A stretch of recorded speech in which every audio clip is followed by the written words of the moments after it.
तो अल्हम्दुलिल्लाह एक बड़ी तादाद आप हज़रात की यहाँ मौजूद है। चंद एक गुजारिशात आपकी खिदमत में अर्ज़ करनी है। अल्लाह तबारक व तआला दीन के कामों में इखलास की दौलत नसीब फ़रमाए। अज़ीज़ दोस्तों, सबसे पहले तो ये बात समझ लें कि जितने भी अहले फ़जीलत हैं उनकी फ़जीलत का कायल होना इंसान के ईमान को ज़िंदा रखता है। जो लोग अहले फ़ज़ल की फ़जीलत के कायल नहीं होते वो लोग मुआशरे के अंदर फ़साद का सामान बर्पा करते हैं। जितने भी अहले फ़जीलत हैं, आपके वालिदैन हैं, आप उनका अदब करेंगे तो मुआशरे में सुकून पैदा होगा, और अगर आप बेअदबी करेंगे तो फ़साद पैदा होगा। आप अपने असातिज़ा के लिए जज्बात अच्छे रखेंगे तो आप महसूस, अभी ज़िक्र हो रहा था ना हज़रत कारी शाकर नूरी साहब का, तो बयान करने वाले ही साथ कह रहे थे बड़े सारे उफ़ाज़ के उस्ताद हैं।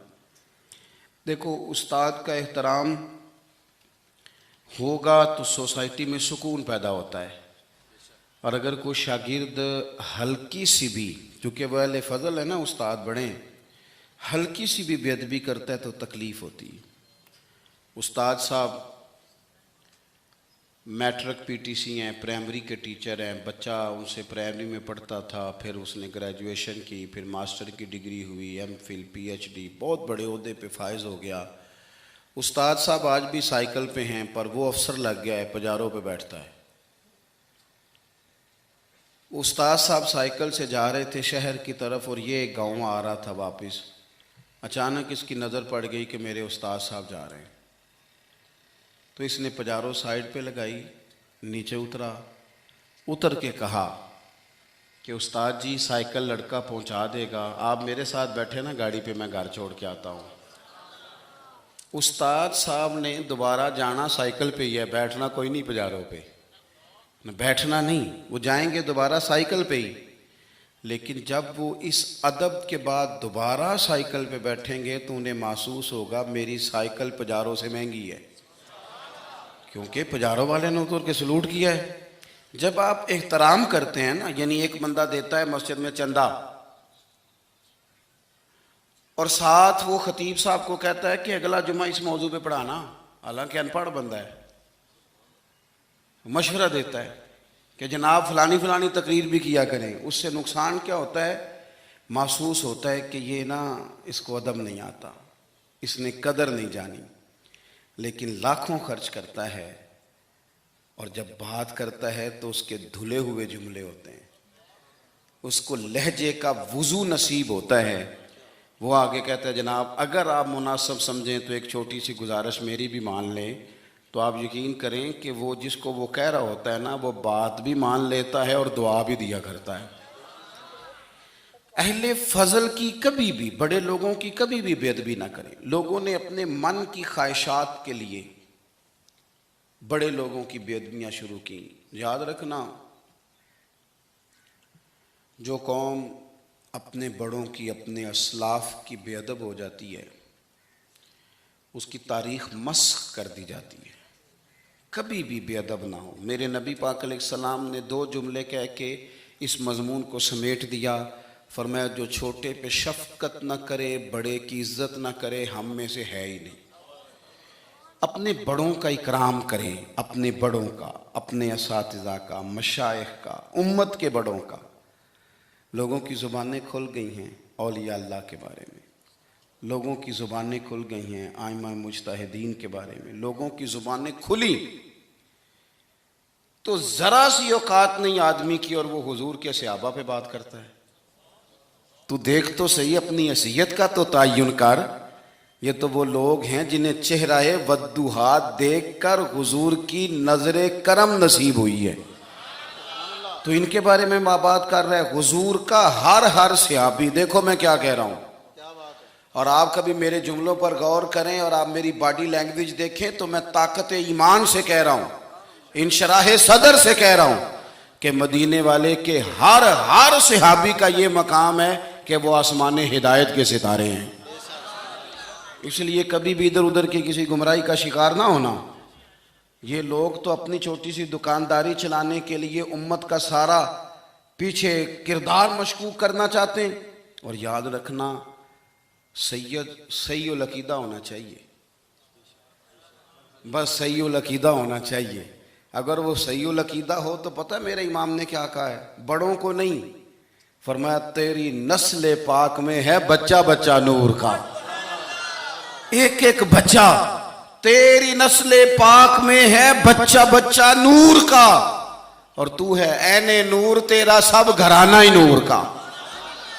उन्होंने कहा तो बच्चे बच्चे का एहतराम करेंगे, छोटे छोटों का अदब करेंगे, क्यों?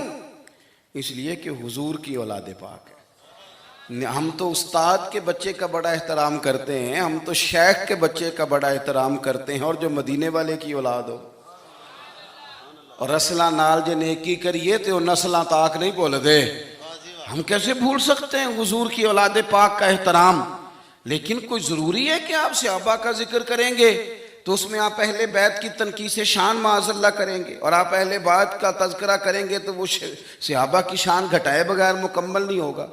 ऐसी नापाक जसारतों से उम्मत के अंदर तकलीफ बढ़ती है, आजमाइश आती है, और फिर नई नई तहकीक की ज़रूरत क्या है? तहकीक वो ठीक नहीं जो दाता अली अजमेरी ने की है, जो ख्वाजा अजमेर ने की है, जो इमाम रब्बानी ने की है, जो इमाम अहमद रजा फाजले बरेलवी ने की है। इधर उधर जाने की क्या जरूरत? इसलिए पहले तो अहले, और दूसरी बात, जितने भी अहले फजल थे ना, वो कई दफा ना अब्बा जी और चाचा जी की लड़ाई हो रही हो ना, अब्बा और चाचा की, तो बेटा छलांग लगा के बीच में लड़ाई में अपने अब्बा की हिमायत में आ भी जाए ना, चाचे की मुखालफत करे, अब्बे की हिमायत में बात करे, तो वाली साहब फटक पता क्या कहते हैं? कहते पुत्र तू चुप कर, साडा भरावां भरावां दा मसला है, तू अपने कद काठ में रह, तू अपनी हैसियत में रह, तू छोटा है, तेरे वाला मसला। तो आप बड़ों की बातों में बोलते हैं, बड़ों की बातों में बोलने वाले लोग सियाणे नहीं होते, वो तो बचपने का इजहार करते हैं कभी भी। और फिर हमने इनसे तरबियत लेनी थी कि हमने इन पर बहस करनी थी? कभी आपने देखा है कि टीचर आए पढ़ाने के लिए कॉलेज में, तो बच्चे उसे कहें अपनी डिग्री दिखाओ, तो वो कहता तू दफा हो ना क्लास से, डिग्रियां बड़े देखा करते हैं, छोटे नहीं देखा करते। डिग्री प्रिंसिपल साहब को दिखाऊंगा, तेरी हैसियत है तो मेरी डिग्री देखे, तो अपनी औकात में रहे। इसलिए पहले तो, और फिर कुरान मजीद की जो आयत मैंने तिलावत की ना, इसी मजमून को अल्लाह ने वहां बयान किया, फरमाया वस्साबिकून अस्साबिकून, वो जो पहले पहले हुजूर के पास आ गए, फरमाया वो सबकत लेने वाले सबकत ले ही गए। तो मालिक अगर वो पहले आए थे तो फिर उन्हें कुछ मिला भी? अगर उन लोगों ने पहल की थी, वो साबिकून अल अव्वलून थे, तो मिला क्या? फरमाया बस साबिकून अस्साबिकून, सबकत लेने वाले सबकत ले गए, उलाइकल मुकर्रबून, यही तो रब की बारगाह के मुकर्रब लोग हैं। ये पहले आए ही इसलिए थे कि इन्हें कुर्बत दी जानी थी, ये मुकर्रबीन हैं। कभी हजरत अल्लामा इस्माइल हकी ने लिखा है, बड़ी सोहनी बात, बड़ी खूबसूरत बात, आप जब किसी को इज्जत दे रहे होते हैं तो इसका मतलब ये होता है कि आपके पास इज्जत है। क्या बात है। और जब आप किसी को इज्जत नहीं देते तो इसका मतलब ये होता है कि आपके अपने पास कोई नहीं। क्योंकि मुझसे किसी ने कहा 2-4 हज़ार दो, तो मेरे पास होगा तो मैं दूंगा ना, और अगर मैं नहीं, मेरे पास है नहीं, तो देना कहाँ से है? अल्लामा इस्माइल हकी रहमतुल्लाह ने लिखा है कि नबी पाक अलैहिस्सलाम तशरीफ़ फरमा हैं, हुजूर के सहाबा की एक जमात बारगाह में बैठी है, हज़रत सिद्दीक़ अकबर भी हुजूर के बिल्कुल करीब बैठे हैं, वो आज भी हुजूर के करीब ही हैं, करीब बैठे। तो अचानक ना महफिल में हज़रत मौला अली शेर खुदा तशरीफ़ ले आए। बाकी सहाबा भी उठना चाह रहे थे, कोशिश हो रही थी, लेकिन पता है सबसे पहले जगह कम थी, को बंदा ज़रा सिरकता या जगह बनाता तो जगह बनना थी। बाकी भी उठना चाह रहे थे, लेकिन सबसे पहले हज़रत सिद्दीक़ अकबर उठे। हज़रत मौला अली का बाजू पकड़ के थाम के हुजूर के करीब बिठाया, खुद ज़रा थोड़े से पीछे होके बैठ गए। अब बोला नहीं कोई, वहाँ लोग कम बातें करते थे, वहाँ लोग बोला है पाए नज़र होश में आ ये कुवे नबी है, आँखों से भी चलना यहाँ बेअदबी है, लबां ते मोहरां लगियां बोलन दी जाच भुल गई। उथे जुबाना ताई खोलन दी जाज भुल गई ते जाके मदीने अथरू मेरे सवाल बन गए। हुजूर की बारगाह में वहां को बंदा बात करे, अल्लाह ने पहुंचाया सरकार के कदमों में, सद शुक्र मैं फिर आया सरकार के कदमों में। कुछ लम्हे सलामी को ठहरा हूं मवाजा पर, फिर मुझको अदब लाया, फिर मुझको अदब लाया सरकार के कदमों में। तो हजरत कोई किसी ने गुफ्तगू नहीं की, हजरत सिद्दीक अकबर ने बाजू थामा और ला करके ना हजरत मौला अली को हुजूर के करीब बिठाया और खुद साइड पे जाके बैठ गए। कोई बोला नहीं, बात नहीं की। तब हम तो बातें ज्यादा करते हैं ना। जाके साइड पे बैठ गए और किसी ने क्या तबसरा करना था, ना किसी की जुर्रत थी, ना कोई करना चाहता था, ना कर सकता था। थोड़ी देर खामोशी रही, फिर मेरे करीम बोले और हुजूर बोल के फरमाने लगे, देखा तुमने अबू बकर ने क्या किया है। और फिर हुजूर फरमाने लगे, इज्जत वाला ही किसी की इज्जत को पहचान सकता है, फजल वाले ही अहले फजल को पहचाना करते हैं। मैं जिम्मेदारी से कहता हूं कि मौला अली की शान को अगर समझ सकते हैं तो अबू बकर सिद्दीक समझ सकते हैं, और हजरत सिद्दीक के अकबर का मकाम अगर कोई जान सकता है तो मौला अली ही जान सकते हैं। सादात किराम सरों का ताज होते हैं। बात सादात की बात बड़ी याद रह जाती है। मैंने डायरेक्ट तो नहीं सुना, मैंने अपने बुजुर्गों से सुना। खतीबुल इस्लाम हजरत पीर सैयद फैजुल हसन शाह साहब आलो मार शरीफ वाले, हजरत शाह साहब ने ज़ियारत की होगी तो हमने जी बार बार की फरमा रहे हैं। तो शाह साहब सैयद थे, बहुत बड़ा ख़ानदान था। उनके दादा को चरागे हिंद कहा जाता था। हजरत पीर चंदन शाह बड़े लोगों में से, अकाबरीन में से। सिलसिला नक्शबंदिया से उनका सिलसिला तरीक़त था, चूरा शरीफ से। तो बड़ी बातें समझा के, इस मौजू पर बड़ी बातें करके एक बुजुर्ग फरमाने लगे, एक तकरीर में उन्होंने बात की तो मैं कई रातें रोता रहा कि यार इस तरह भी होता है। कहते हैं वो तकरीर करते करते करते करते करते करते बोले और उनका अंदाज था, लहजा था, रोब था, दबदबा था, तनतना था। अपनी बात को समेटते हुए कहने लगे, चलो मैंने दलाइल तुम्हें दे दिए, अकली नकली बातें तुम तक पहुंचा दी, अब मेरी जाती बात भी सुनो। कहने लगे, मैं सैयद हूं, पुत्र हूं मौला अली का, पर मैं मुरीद हूं अबू बकर सिद्दीक का। मैं सैयदना अबू बकर सिद्दीक का मुरीद हूं। वो जिस बुजुर्ग ने मुझे बात बताई, उनका सालों से तदरीस से रिश्ता है। कहने लगे, एक सैयद के लहजे का वो हुस्न और गुफ्तगू का वो अंदाज। कहते मैं कई रातें रोता रहा। मैंने बड़ी चीजें पढ़ी थी इस उन्वान पर, रुहमाओ बैनहुम के तहत बड़ा कुछ पढ़ा था, पर ये अंदाज, ये रंग, ये सच्चे लोगों का तरीका था, ध्यानदार लोगों का तरीका था। उन्होंने अपने ज़ौक़ के जरिए से हमेशा कौम पर मुस्बत असरात छोड़े। अल्लाह हमें समझ अता फरमाए। तो एक तो कभी भी अहले फजल की इज्जत में कभी भी कमी ना। आज हम जिक्र कर रहे हैं ना इमाम हुसैन का। इमाम हुसैन रदी अल्लाह ताला अन्हो, मेरे जैसे बंदे की तो जुबान नहीं इस काबिल नहीं कि उनका नाम ले सके। कहाँ सैयदना इमाम हसन और कहाँ सैयदना इमाम हुसैन और कहाँ हम लोग। हमारी हैसियत है। हम तो, ये तो वो लोग हैं जिनका नाम जरिया निजात है, जिनका तज़किरा जरिया निजात है।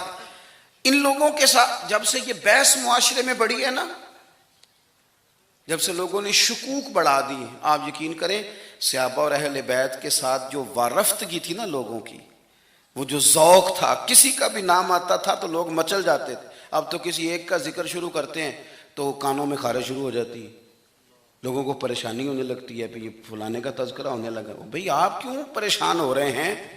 ये सारे उसी दरियाए मोहब्बत की नहरें हैं जिसको मदीने वाले महबूब ने अपने दस्ते मुबारक से चलाया है। आप क्यों ये काम करते हैं? क्यों इंतशार का सबब बनते हैं? न करें जी, आपकी मेहरबानी, अल्लाह आपको सलामत। सबको एक जैसी गर्मी लग रही है, वैसे तकरीर करने वाले को थोड़ी सी ज़्यादा लगती है बाकी।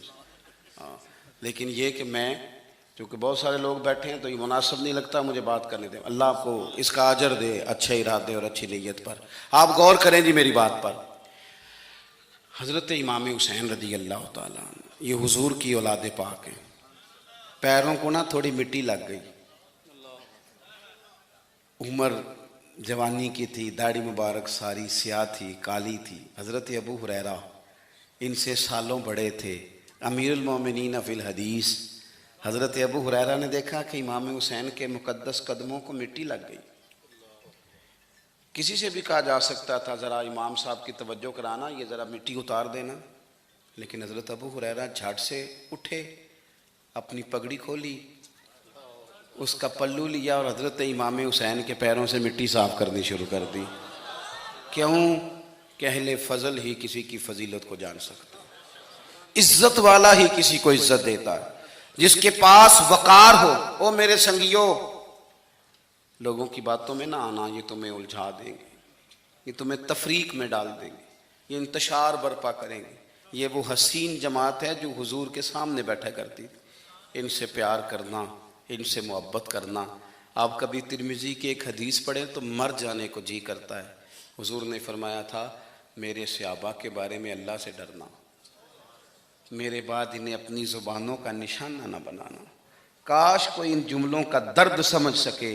फरमाया रब से डरना, और करीम फरमाने लगे, जिसने इनसे मोहब्बत की मेरी मोहब्बत की वजह से मोहब्बत की, और जिसने इनसे अदावत रखी मेरी वजह से रखी। कभी भी किसी में, और जो हुजूर की औलाद है, सहाबा कराम ने एक जगह कुछ नजराना जमा किया और जमा करके कहा कि हुजूर की बारगाह में पेश करना है। अखराजात बहुत ज़्यादा हैं और ज़ाहिरी वसाइल उस तरतीब से नहीं हैं।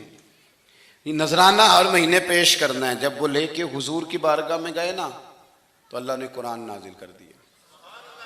फरमाया, महबूब इनसे कह दो, ला अस्अलुकुम अलैहि अजरा, मैं तबलीग दीन पर तुमसे कोई अजर नहीं मांगता, इल्लल मवद्दत फिल कुर्बा, बस मेरे करीबियों से प्यार करते रहना, मेरे करीबियों से मोहब्बत करना, प्यार करना करीबियों से। ये अलीउल मुर्तज़ा हैं, ये फ़ातिमा हैं, ये इनका ख़ानदान है, ये खतीजा हैं, ये आयशा हैं, ये मैमूना है, ये हफ्सा है, इनसे प्यार करना, मेरे करीबियों से मोहब्बत करना। हमारे दिलों में हुजूर की औलाद का प्यार होना चाहिए, तबीयतों में एहतराम होना चाहिए, हमारा मिजाज, हमारा दिल उनके लिए धड़कना चाहिए, हमारे लहजे, हमारे अंदाज हमेशा उनके हक में नरम होने चाहिए। मैं कह चुका हूं, सैयद का सिर्फ अकीदा ठीक होना शर्त है, बाकी आप तहकीक और तफ्तीश में ना पड़े, वो जाने रब जाने। आप कोशिश फरमाएं, हमारी औलादें, हम खुद एक, और अहले फजल का अदब कभी ना छोड़ें। दूसरी बात आपसे ये अर्ज करनी है, इसको अच्छी तरह समझ लें कि कौमें अपने असलाफ से बड़ी होती हैं हमेशा।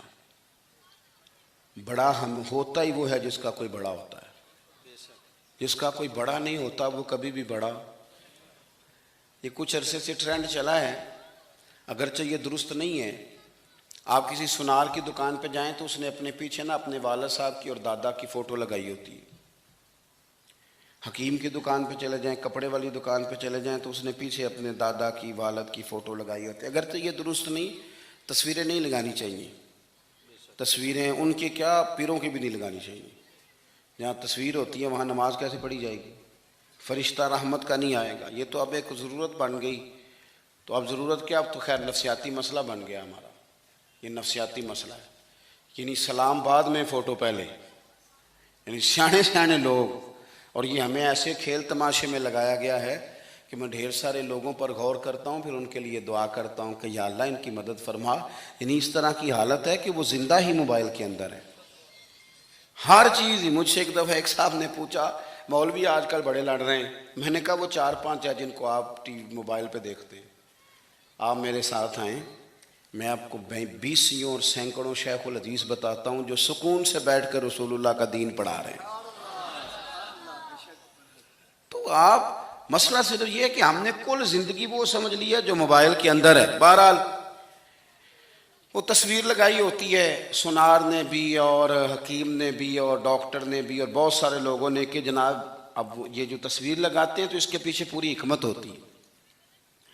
आप उनसे पूछते हैं ये फ़ोटो क्यों लगाई है, तो वो कहते हैं हम ये बताना चाहते हैं कि ये काम आज नहीं हमने शुरू किया, हमारा शजरा पुराना है, हमारे बाप दादा सारे यही काम करते थे, हमारा ख़ानदानी विरसा है।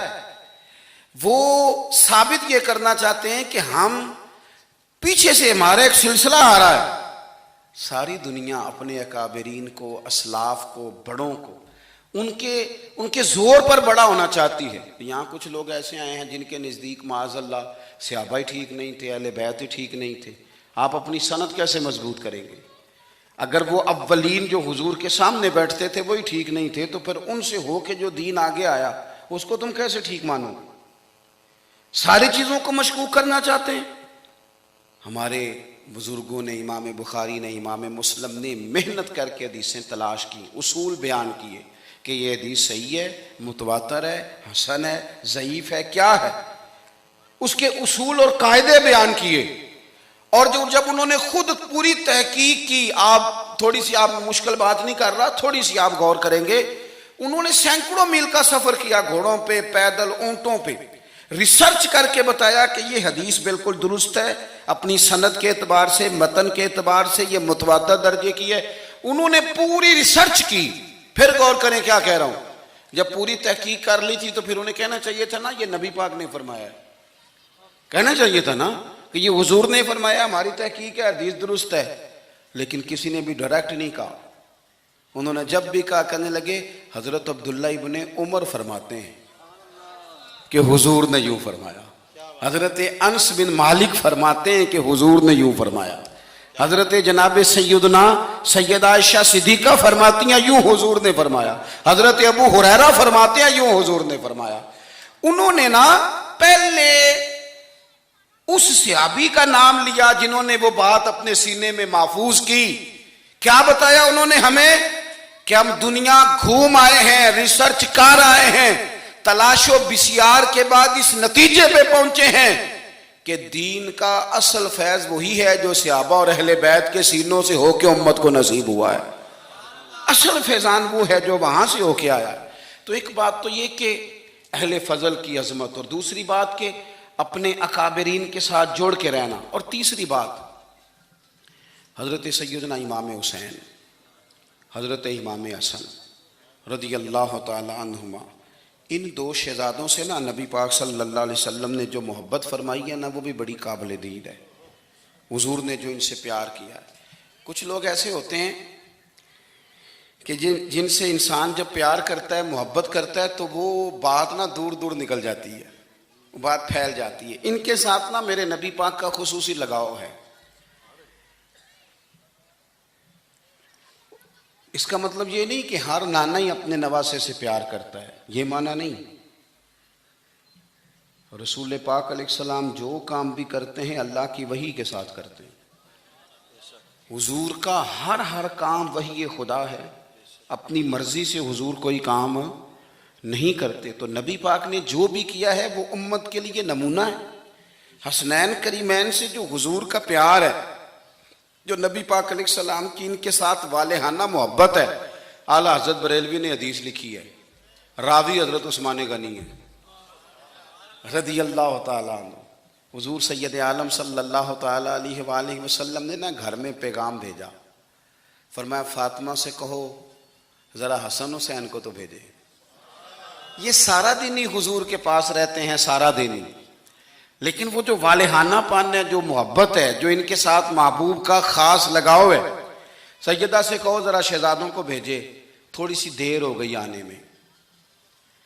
आला हज़रत फरमाते हैं यूं लगता जैसे सैयदा फातिमा कपड़े नहीं मां बदलने लगती बच्चों के, खुशबू नहीं लगाने लगती, थोड़ी तैयारी में देर हो गई तो महबूब ने नजरें जमाई हैं उस हुजरे की तरफ जहां से इमाम हसन और हुसैन ने आना है। रहमत के अजब ही झमेले हैं, हसनैन यहाँ पर खेले हैं। तो दोनों शहजादों, जब दरवाजा खुला तो हज़रत उस्मान गनी कहते हैं बच्चे जब निकले ना दोनों, तो ये कोई 10, 15, 50, 100 मील दूर से थोड़ी आ रहे हैं, तो यहीं रहते हैं। महबूब के कुर्बे खास में इन्हें साये करम हर वक्त नसीब है। लेकिन नबी करीम अलैहिस्सलाम का जो वालेहानापन है, जो इनके साथ हुजूर का रिश्ता मोहब्बत है, जैसे ही दोनों शहजादे आए, हजरत उस्मान गनी फरमाते हैं महबूब ने मुकद्दस घुटने जमीन पे रख दिए और दोनों बाजू खोल दिए। एक शहजादा इस सीने से लग गया, इस कंधे से, एक इस कंधे से लग गया। और पहले भी हुजूर प्यार करते थे, पर आज तो रुख ही बदल गया बात का। अल्लाह के प्यारे हबीब अलैहिस्सलाम फरमाने लगे, ए अल्लाह, ये दोनों शहजादे कंधे से लगे हुए, हुजूर फरमाने लगे, ए अल्लाह, मैं इन दोनों से मोहब्बत करता हूं, तू भी इनसे मोहब्बत फरमा। और कहा, ए अल्लाह, जो जो मेरे हसन हुसैन से मोहब्बत करे तो उन सब से मोहब्बत फरमा, तो उन सब से प्यार कर जो मेरे हसनैन से प्यार करे। अल्लाह के प्यारे महबूब अलैहिस्सलाम की मोहब्बत जब हुजूर को, भाई जिस चीज़ की तरफ महबूब ने एक दफ़ा देखा है ना, वो गारे सौर में हुजूर एक दफ़ा गए हैं, 3 दिन क़याम किया, एक दफ़ा गए, तो हमारा तो कई बार जाने को दिल करता है। जहाँ हुजूर थोड़ी देर क़याम फरमाएं, उस जगह से प्यार हो जाता है। और जिन शहजादों से हुजूर इस वालेहाना अंदाज में प्यार करें, उनकी मोहब्बत, उनका प्यार हमारे दिलों में होना चाहिए। और कुछ ना हमारे जज्बात होने चाहिए, कुछ हमारे जज्बात में वालेहानापन होना चाहिए इन शहजादों के लिए। आजकल ना हमारे यहाँ दौर है तकरीरों का, पोस्टें लगाने का, अपनी अपनी और वैसे भी जो जो हम लिख रहे होते हैं, जो बोल रहे होते हैं, वो अपने लिए नहीं होता, इल्ला माशाअल्लाह, वो तो सामने वाले के लिए होता है। वो तो हज़रत मुजद्दिद अल-फ़सानी रहमतुल्लाह अलैह के हालात पे एक सीरत निगार ने लिखा है कि आपने एक शख्स को ना अपने सिलसिला नक्शबंदिया में इजाज़त दी कि अब आप भी आगे अल्लाह अल्लाह बताएं, तरबियत करें, यही तरीका होता था। तो उनको खिलाफत दे दी, अब वो सिलसिला तरीक़त में आगे इशाअत सिलसिला का काम करेंगे। कुछ अरसे के बाद वो खलीफा साहब ने हज़रत शेख को ख़त लिखा, तो कहने लगे, हुजूर आपने फ़कीर को इजाज़त दी थी, अब मैं तकरीर भी करता हूँ, तदरीस भी करता हूँ, तसनीफ़ भी करता हूँ। तो हज़रत फरमाने लगे, आप बहुत अच्छे काम कर रहे हैं, रब आपको बरकत दे, पर ये सारा कुछ तो आप लोगों की इस्लाह के लिए कर रहे हैं, कुछ अपने लिए भी करते हैं। रात को तहज्जुद में उठ जाते हैं, कुछ अल्लाह के हुजूर रोना नसीब हो जाता है, कुछ आपको दुरूद व सलाम की कैफियत नसीब होती हैं। ये तो जो कुछ है अल्हम्दुलिल्लाह बहुत अच्छा है, काबिल तारीफ़ है, पर ये तो आप खिदमत दीन का काम कर रहे हैं ना, लोगों की। आप अपने लिए क्या कर रहे हैं, ये भी तो मकाम गौर है। बहुत सारी चीज़ें आज ऐसी हैं जो तकरीरों में, तहरीरों में, लेकिन हमारे पुराने बुजुर्ग जो थे उनका रंग और था, उनका अंदाज वालेहाना था, वालेहाना।